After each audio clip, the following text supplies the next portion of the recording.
we are very lucky with us to have two seriously impressive women and shining stars, shall I say.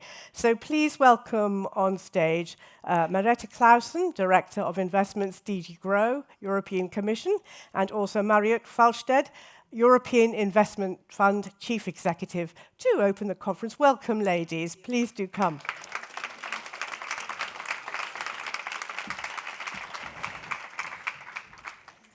Yeah, please. So we're going to have a fireside chat. It's not going to be a formal opening. I'm hoping to ask our two ladies really about their career journeys, what motivates you, why you're championing empowering equity. And I wanted to first of all start with sort of a super quick question. So first of all, Merete, can I ask you, what have you learned along your career journey? And just give us a quick overview of your career. And also, could you reflect on what difference being a woman has made? Thank you. Yes, thank you very much, Anja. Is this working? Yes, very good. I did not come from the world of finance either. I came from the world of law, of lawyers. And when I studied law in the late 80s, the early 90s, back in Denmark, women were starting to really flock to the universities to study those types of topics that were previously mainly for men, like law and economics. And that also meant, of course, that when we graduated, we started to populate then the courts, the ministries, the law firms. And there were not many role models in management at the time when you were a young lawyer. There were very few. But it really taught me, the ones that were there, it really taught me the importance of having role models. And it's not only because you can see that it is possible to break the glass ceiling, you can get up there, but it's also in order to, when you actually get there, when you get into the boardroom or the management team in a fund, for instance, there is somebody there to welcome you, to make you feel welcome. And I saw yesterday an interview with one of my role models, which is the first Prime Minister of Denmark, Helle Thorning-Schmidt, who became Prime Minister in 2011. She went to her first meeting of the European Council, and she sat there with all the heads of state. And they were discussing something really, really important, probably the EU budget. And she then at some point went to the ladies' room, and there she met Angela Merkel, the first female chancellor in Germany, of course, and they talked a bit, and they talked about this very important topic that the heads of states were discussing in there, and they sort of found common ground and decided, you're going to say this, I'm going to say that. And Helle said that this really made her feel welcome, that she was one of those. And that is something that I have also felt in my career, women that have made me feel welcome and have supported me. And Marjut is certainly one of them. Have I felt it was different because I was a woman? Not often, I would say, but it did have an influence on my career choice, because when I was a young mother with young children, I decided to leave the law firms and enter the European institutions instead, because of the better work-life balance. So it certainly influenced my choice, but on the other hand, it opened up so many new opportunities for me, and is the reason why I am where I am today. So I have been fortunate. You've been fortunate and made very wise choices. Marjut, and I'd love to hear your story. And did you have any role models as well? Good question. Now, thanks, Merete. When I think about my youth, and when I think about my parents and my grandparents, they always said, oh, in the past things were better. But I can tell you, things are now much better than they were in the past. So you all have started a movement, and I'm very happy to be part of this movement. And it's very important to have a parity and, ensure good governance, ensure good decision-making, ensure informed decision-making, because it's for all of us and it's for all our future. That's as a starting point. Now, back to my career, if I may say, thinking about how it started and whether I struggled at any time. I was working for the Dresdner Bank, and of course I was thinking about my career. And I applied to a position in a bank for satellite financing, project financing in satellites. I applied, I got an offer, But as it happened, from my same team, very same team, also a man applied. And we discussed about the offers, and the man got more. 1,000 Deutsche Mark more. So I called then and said, thank you very much, but I don't take it because you offered more for that man. We are exactly at the, we have the same education, we have the same years of experience and all this. And okay, that was it. But what happened is that the man neither took the position. That is great. That was 40 years ago. Can you imagine? 35 years ago. And I must say that in my career as well, I never felt kind of that I had problems because I was a woman. Well, there were moments, of course, there are always that type of moments. But it was sometimes also the point that I came from a small country. And when you are in the European Union institutions, you might not always have the political support. This is how it is. That's why I also think that, for example, networks are super important. The support by allies. You need allies, you need female allies, you need man allies in order to make your career and break the glass ceiling. And I must say that one of my, let's say, people who I look up to comes from my very, very early years in a bank. And that was a man, a disabled man, who basically told me that, Marjut, you are a foreigner here in Germany. You have the guts, so go for it. And don't stay here, go forward. And he really pushed me to change my job. And I think that man has really made a big difference in my life. So now, looking to the present, Marjut, how would you describe your approach to gender equity at EIF, and what makes you so determined to achieve it? What makes me so determined to achieve gender parity and get this movement to move even faster and stronger is the fact that it's not about equal treatment, it's about good governance, what I said earlier. We have, ESG principles, the standards, environmental, social, and governance. This is about governance. When we talk about women, it's not a social issue, it's a governance issue. And we are not placing too much, enough, we are not placing enough focus at this one. When we are making decisions in a democracy, we need the whole population, all parts of it, women, men, and everything in between. That is important, and this is what I would like to achieve. And when we are talking about financial sector, there is no physical reason why women should not be there. There is no physical reason why we should not be in venture capital or leading the boards, for example. We don't need the physical power to do it. We just need our brain, and we have a lot of brain. So, for informed and good decision making, I really believe that you need all views in order to, work towards our sustainable future, whether this is about indeed climate and environment, whether this is just sustainability in terms of financing, whether this is about our health system. We need all views and all the information and all the data that is available. And I think what is also important for us here that, yes, we have this movement in place, but we also had to work on the data that is available and have a transparent way of looking into various aspects of diversity and inclusion.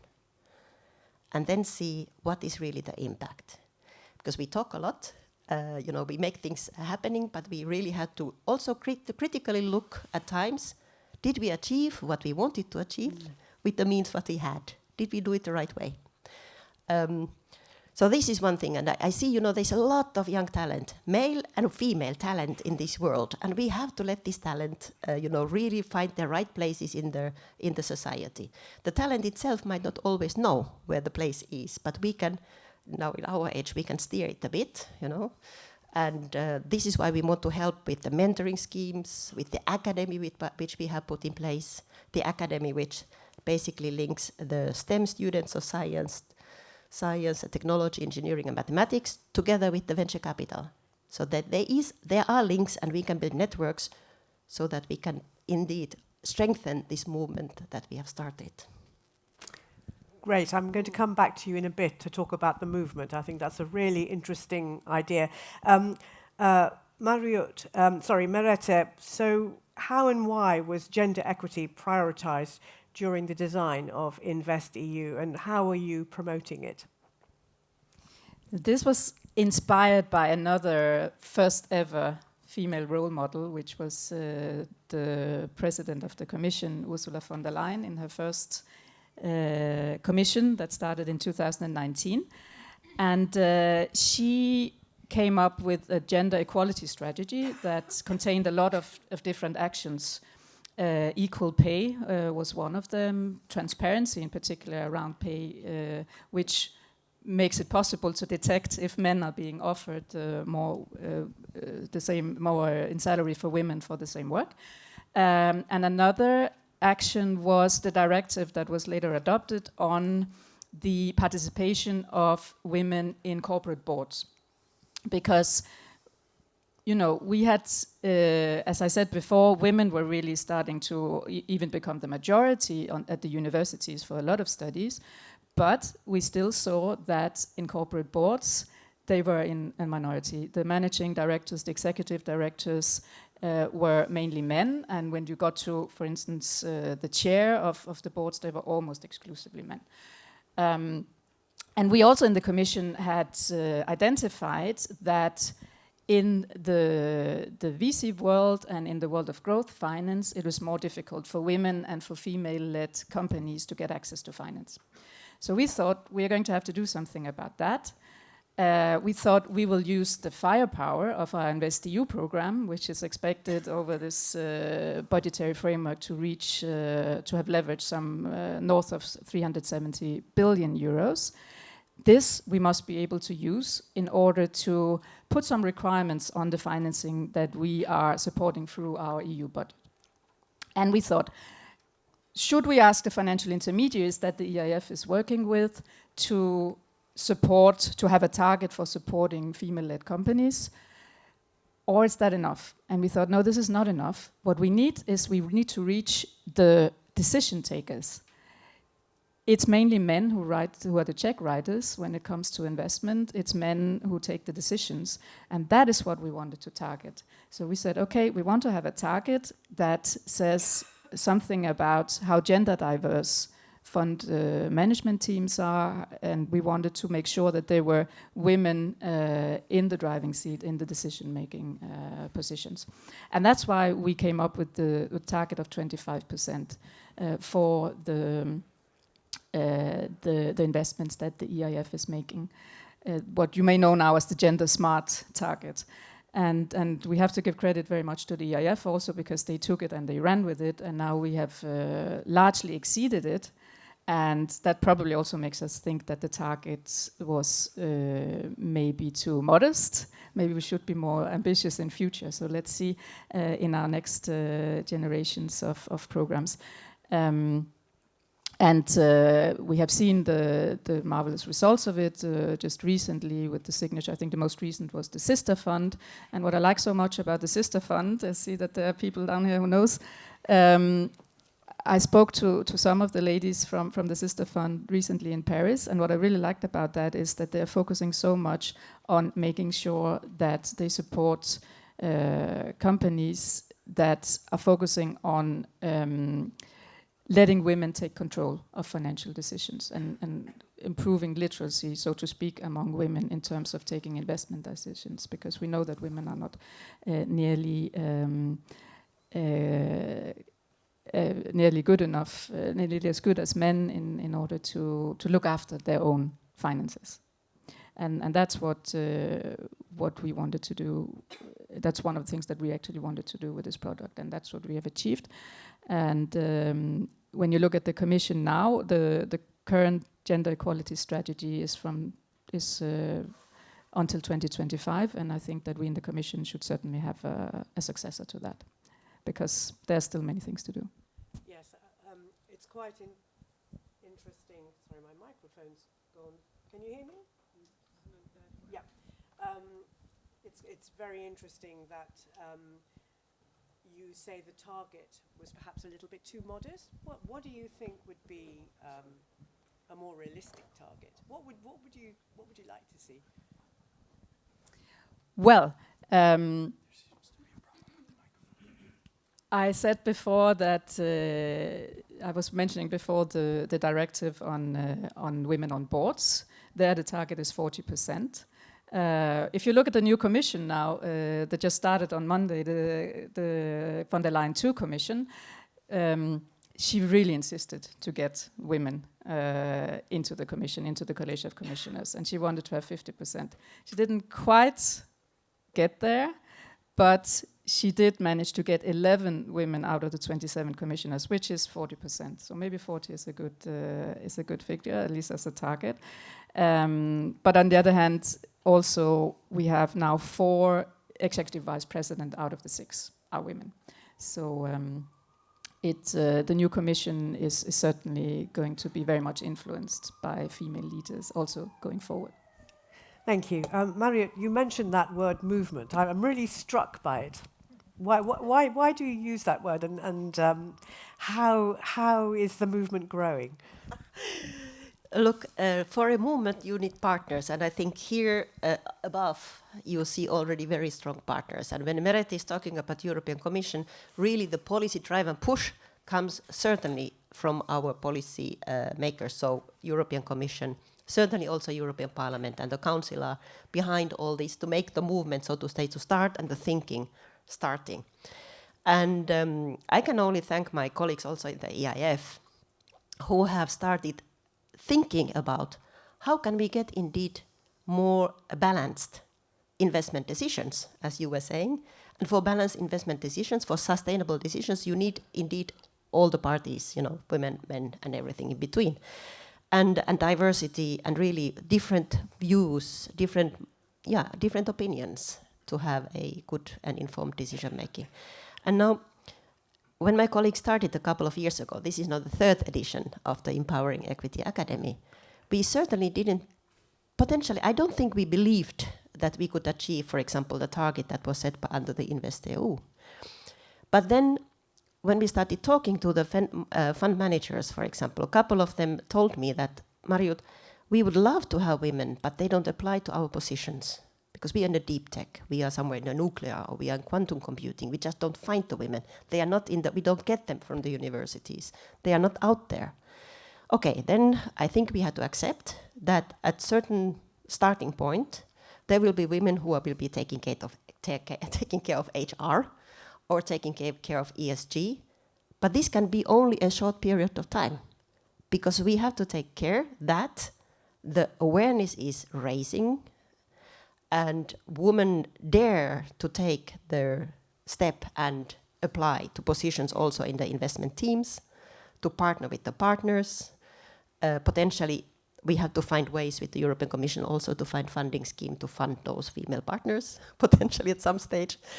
And, and make really step by step this movement, so to say, growing. And I say it movement because it started indeed with the EMpoewring Equity. Colleagues added the mentoring scheme. Now we have the academy for the students. And who knows what comes next, because I have very good, very talented people here around me. So I'm sure they will be more than coming. And this event that we can talk to each other, we feel safe, we can build up ideas what to do together. This is very important. But we had to go further. We had to get the other multilateral institutions to come along with us. It's not only European Union that we want to change the venture capital field. We also want to go to Africa. All world should be behind this. So we had to get the African Development Bank with us, the EBRD with us, all those to work with us, national promotional institutions, because this is a good thing for all of us. That is the movement. Yes, wonderfully ambitious, and think big. Just a couple of questions for both of you as we are drawing to the close of this chat. So really, how do you envisage the future with you at the helm of your institution? The future of the institution, or the future for all of us? With you at the helm, how do you envisage things changing? Look, we are very ambitious. We are very ambitious in our institution. We want to really make a big change in the venture capital industry, in the private equity industry, in the private credit industry. In European Union, we want to really be the one who is setting the threshold high so that Europe can succeed. Because what we are talking about here, it's not about EIF, it's about European Union, it's about our competitiveness, our innovation gap that we have to close towards US. It's about our sustainability, the climate and environment, all of this. And we need really an ambitious push. And part of that is also about inclusion, diversity, and gender. Thank you very much. And also for Merete, what do you see for the future of your organization? So Mrs. von der Leyen, she said in her political guidelines that shapes the next mandate of the Commission that this Commission will be an investment commission. And the focus will be on ensuring that the massive amounts that are needed to invest into the greener, cleaner, more digital future is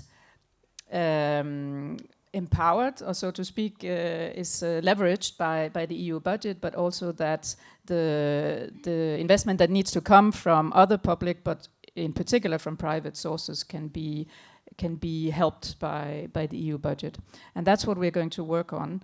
And you all will be a part of that, by the way. You all can be a part of that because our programs are designed exactly to bring in investment from funds that can co-invest together, and together with the EU budget and the Commission's money can make projects grow. We have started a network of gender-conscious investors, we call it. This is something that we have done together with the European Parliament, and I have colleagues here. I see Aga, Ula, Astrid, Julia in the audience, and they will be able also to tell you more about how to, if you're interested, to join this network. And we really wanted to have something that could complement what already exists. There are, of course, networks out there, but we wanted to have something that's really at the EU level, that can go across borders, and also that really will focus on the investors and getting more women into investment. Both women who are already in the business and can also give, their experience to others, but women who are just starting out in the business. And what Marjut said about women having to be educated also in the areas of STEM, for instance, of science, technology, engineering, and mathematics, I think is extremely important. And I'm thinking of that because when we went again to Paris to announce this network, I was talking to a young woman in the VC business, and she said that more and more venture capital funds are now employing engineers, for instance, because when you want to assess investments into the future technologies, the emergent technologies, the green and the digital technologies, you need people with this kind of background and that kind of experience and competence. And maybe one of the ways to get more women into the venture capital sector could be to make sure that young girls are encouraged to go into these kind of studies. And even the InvestEU Advisory Hub, who is co-organizing this today, I was told that the hub employs also, the EIB Group Advisory employs now lots of engineers in order to have the skills and the capacity to assess these technologies of the future and projects of the future. So I think this is an area that I also personally really would like to help to boost more. Thank you. I think I've just got time to sneak in one last question, the same one for both of you. So I'll stay with you, Merete. If you could give some advice to your younger self, what would it be? I think it would be worry less about your career choices. And in those cases where you didn't get the job, you didn't get the position that you wanted, don't give up, because it's a disappointment in the moment, but certainly it might open new doors for you. And pick yourself up, move on, talk to people that might be able to help you in the career, ask questions, and also focus on what you like doing, and because most of the times that will also be what you do the best, which also means that people eventually will recognize your talent and will also advocate for you when new possibilities and new positions come up. I think that's the advice I would give to my young self. Thank you. That's really wise advice. Focus on what you like doing. I really like that. And Marjut, what about you? I so much agree with Merete on this one, and I think I can only add one point. Work early on your networks and find your allies, and not only women allies, also the male allies. It will help you. Thank you very much. What an inspiring conversation. Thank you both. A round of applause.